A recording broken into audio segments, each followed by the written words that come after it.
stories of the day with Richard Southern. Good evening. Happy Friday to you. Here's the question. Does anyone still want kids anymore? Canada has just recorded its lowest ever fertility rate.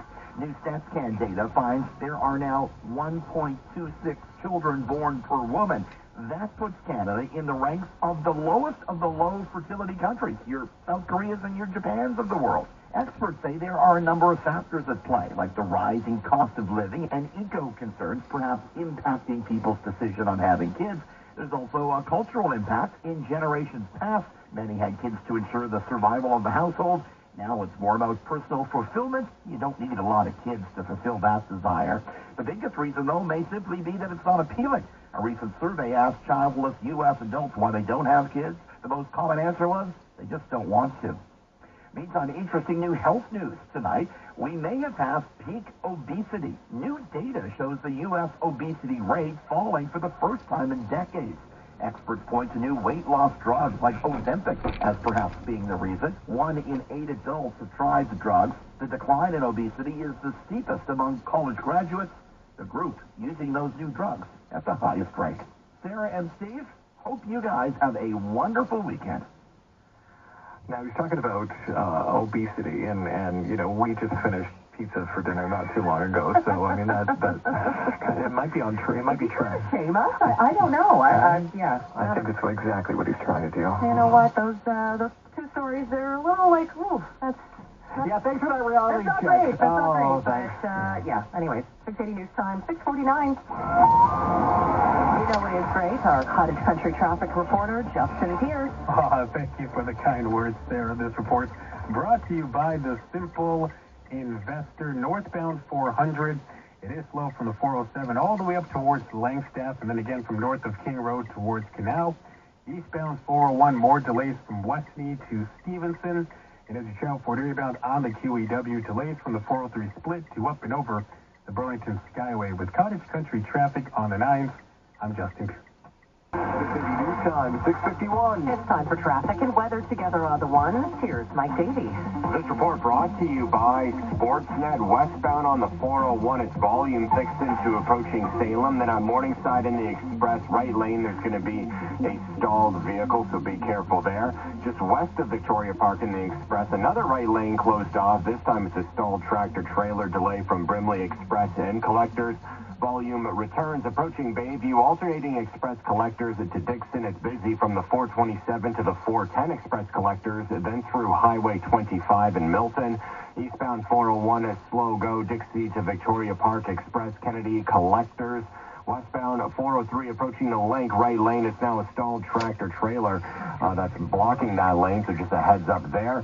Westbound on the Gardner, that long-term construction causing a slowdown from approaching Jarvis to again at its next meeting in November.